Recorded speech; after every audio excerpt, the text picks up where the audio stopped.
Hi students, ഇന്ന് നമ്മൾ പഠിക്കാൻ പോകുന്ന പേജ് നമ്പർ 106 ക്വസ്റ്റ്യൻ നമ്പർ 4 ആണ്.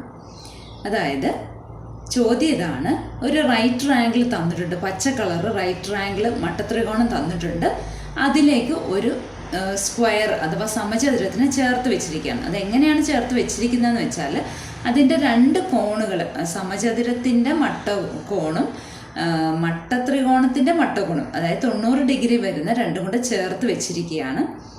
അപ്പോൾ വന്ന ആ സ്ക്വയറിൻ്റെ മറ്റ് 3 കോർണേഴ്സ് ആ റൈറ്റ് ട്രയാങ്കിളിൻ്റെ 3 സൈഡിലുമായിട്ടുമാണ് കിടക്കുന്നത്.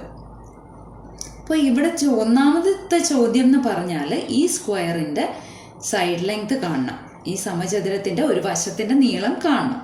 രണ്ടാമത്തെ ചോദ്യം പറഞ്ഞിരിക്കുന്നത് ഈ മട്ടത്രികോണം അഥവാ റൈറ്റ് ട്രയാങ്കിളിൻ്റെ സൈഡുകൾ 3 സെൻറ്റിമീറ്റർ, 4 സെൻറ്റിമീറ്ററും 5 സെൻറ്റിമീറ്ററും ആണെങ്കിൽ വരുന്ന സമചതുരം അഥവാ സ്ക്വയറിൻ്റെ സൈഡ് ലെങ്ത് ആണ് ചോദിച്ചിരിക്കുന്നത്. അപ്പം നമുക്ക് ആദ്യത്തെ ചോദ്യം ചെയ്യാം. ഇവിടെ പേരൊന്നും കൊടുത്തിട്ടില്ല, അപ്പം നമുക്ക് പേര് കൊടുക്കാം.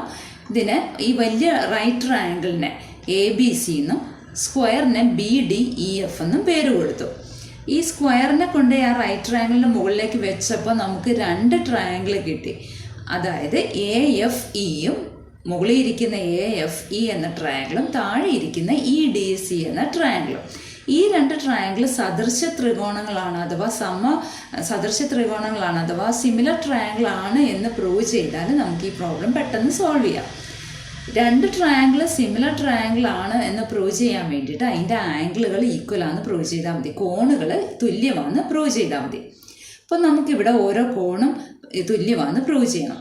നമുക്കറിയാവുന്ന ഒരു കാര്യമുണ്ട്, ഒരു സ്ക്വയറിൻ്റെ അഥവാ സമചതുരത്തിൻ്റെ എതിർവശങ്ങൾ തുല്യവും സമാന്തരവുമാണ്. സ്ക്വയറിൻ്റെ ഓപ്പോസിറ്റ് സൈഡ്സ് പാരലലാണ്. അപ്പോൾ നമുക്ക് ഒരു 2 പാരലൽ ലൈൻസ് വരയ്ക്കാം. ഇവിടെ ഞാൻ റെഡ് കളർ ലൈനും 2 പാരലൽ ലൈൻസ് വരച്ചിട്ടുണ്ട്. ഇനി ഒരു ട്രാൻസ്വേഴ്സൽ അതിനെ കട്ട് ചെയ്യുകയാണ്. ഈ പാരലൽ ലൈൻസിനെ, ഈ സമാന്തര വരകളെ കട്ട് ചെയ്യുന്ന ഒരു വരയും വരച്ചിട്ടുണ്ട്.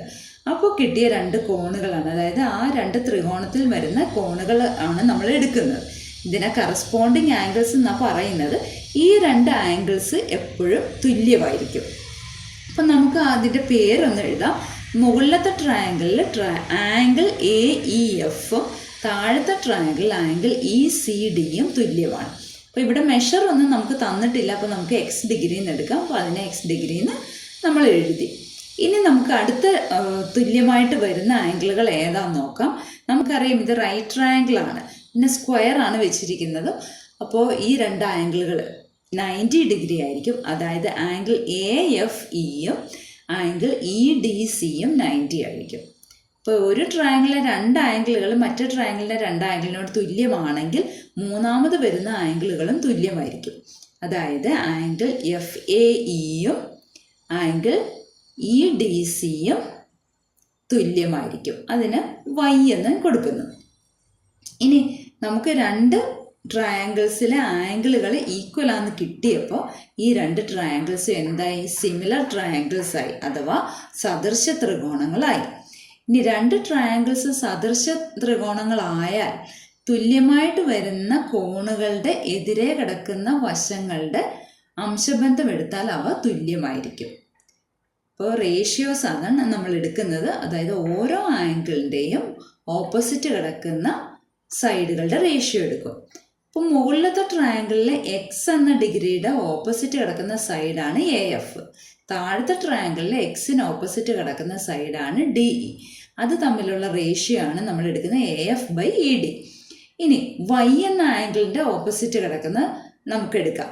കാരണം 90 ഡിഗ്രിയുടെ ഓപ്പോസിറ്റ് നമ്മൾ ഈ ക്വസ്റ്റ്യനിൽ ആവശ്യമില്ല, കാരണം 90 ഡിഗ്രിയുടെ ഓപ്പോസിറ്റ് കിടക്കുന്നത് ഹൈപ്പോട്ടന്യൂസ് ആണ്.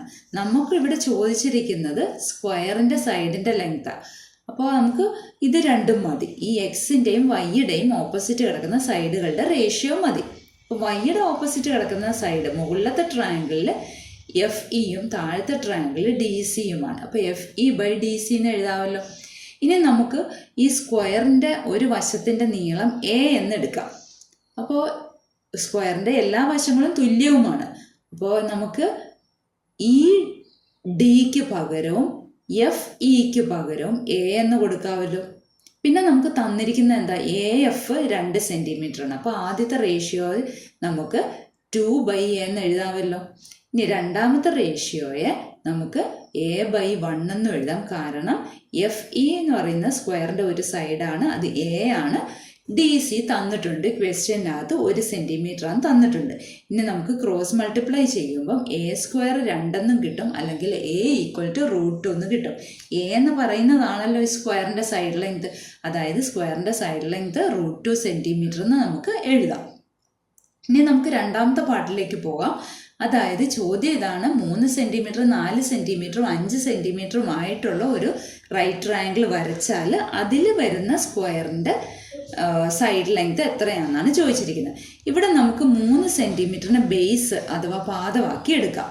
അതായത് പാദം അഥവാ ബേസ് ഇവിടെ പേര് കൊടുത്തിരിക്കുന്ന BC ആണ്. അപ്പോൾ BCയുടെ ലെങ്ത് 3 സെൻറ്റിമീറ്റർ ആണ്. നമ്മൾ ഈ സ്ക്വയറിൻ്റെ ഒരു സൈഡിൻ്റെ ലെങ്ത് എയും എടുത്താൽ ബാക്കി വരുന്ന DCയുടെ ലെങ്ത് 3 - a എന്ന് എഴുതാമല്ലോ. ഫിഗറിനകത്ത് ഞാൻ മാർക്ക് ചെയ്യുന്നുണ്ട്, ഫിഗറിൽ ശ്രദ്ധിക്കുക. അപ്പോൾ 3 - a ആണ് DC. ഇനി ഹൈറ്റ് അഥവാ ഉയരമായിട്ട് നമുക്ക് 4 സെൻറ്റിമീറ്ററിന് എടുത്താൽ നമുക്കറിയാം സ്ക്വയറിൻ്റെ സൈഡ് a ആണ്. അപ്പോൾ ബാക്കി വരുന്ന AF എന്നുള്ളത് 4 - a ആണല്ലോ. ഇനി ഇത് ഈ രണ്ട് ട്രയാങ്കിളുകളും സിമിലർ ട്രയാങ്കിൾസ് ആണല്ലോ, സദൃശ ത്രികോണങ്ങളാണല്ലോ. അപ്പോൾ ഈക്വലായിട്ട് വരുന്ന ആംഗിളുകളുടെ എതിർവശത്ത് കിടക്കുന്ന സൈഡുകളുടെ റേഷ്യോ നമുക്ക് എടുത്തു നോക്കാം. അതായത് x ഡിഗ്രിയുടെ ഓപ്പോസിറ്റ് കിടക്കുന്ന മുകളിലത്തെ ട്രയാങ്കിളിലെ സൈഡ് എന്ന് പറയുന്നത് 4 - a ആണ്. താഴത്തെ ട്രയാങ്കിളിൽ എക്സിന് ഓപ്പോസിറ്റ് കിടക്കുന്നത് സ്ക്വയറിൻ്റെ സൈഡാണ്, അതായത് a തന്നെയാണ്. അപ്പോൾ 4 - a/a എന്ന് എഴുതാമല്ലോ. ഇനി വൈയുടെ ഓപ്പോസിറ്റ് കിടക്കുന്ന സൈഡ് മുകളിലത്തെ ട്രയാങ്കിളിൽ സ്ക്വയറിൻ്റെ ഒരു സൈഡാണ്, അപ്പോൾ a ആണ്. താഴത്തെ ട്രയാങ്കിളിൽ വൈയുടെ ഓപ്പോസിറ്റ് കിടക്കുന്ന 3 - a ആണ്. അപ്പോൾ a/3 - a എന്നും എടുക്കാം. ഇനി ഇത് തമ്മിൽ നമുക്ക് ക്രോസ് മൾട്ടിപ്ലൈ ചെയ്യുമ്പോൾ നമുക്ക് എങ്ങനെ എഴുതാം? 4 - a × 3 - a = a² എന്ന് എഴുതാം. അല്ലെങ്കിൽ 12, ഇതിനെ ആ ബ്രാക്കറ്റ് ഓപ്പൺ ചെയ്യുക. അപ്പോൾ 4 × 3 12, 4 × -a - 4a, -a × 3 -3a, a × a² minus ആണ് രണ്ടും, അപ്പോൾ അത് പോസിറ്റീവായി = a² എന്ന് എഴുതാം. ഇനി a² ക്യാൻസലായി, ബാക്കിയുള്ളത് ആ a എല്ലാം കൂടെ ഒരു സൈഡിലേക്ക് കൊണ്ടുവന്നു. അപ്പോൾ 12 = 4a + 3a എന്ന് കിട്ടി. അല്ലെങ്കിൽ 7a = 12 ആയി. അല്ലെങ്കിൽ a = 12/7. a എന്ന് പറയുന്നതാണല്ലോ ആ സ്ക്വയറിൻ്റെ സൈഡ് ലെങ്ത്, സമചതുരത്തിൻ്റെ ഒരു വശത്തിൻ്റെ നീളം. അപ്പോൾ അതിന് 12/7 എന്ന് എഴുതാം. ഇനി നമുക്ക് വേണമെങ്കിൽ അതിനെ ഡെസിമൽ ഫോമിൽ ദശാംശ രൂപത്തിൽ എഴുതാം. എങ്ങനെ എഴുതിയാലും കുഴപ്പമില്ല, ആൻസർ സെൻറ്റിമീറ്ററിൽ നമുക്ക് കിട്ടി. അപ്പോൾ എല്ലാവർക്കും മനസ്സിലായെന്ന് വിചാരിക്കുന്നു. Thank you.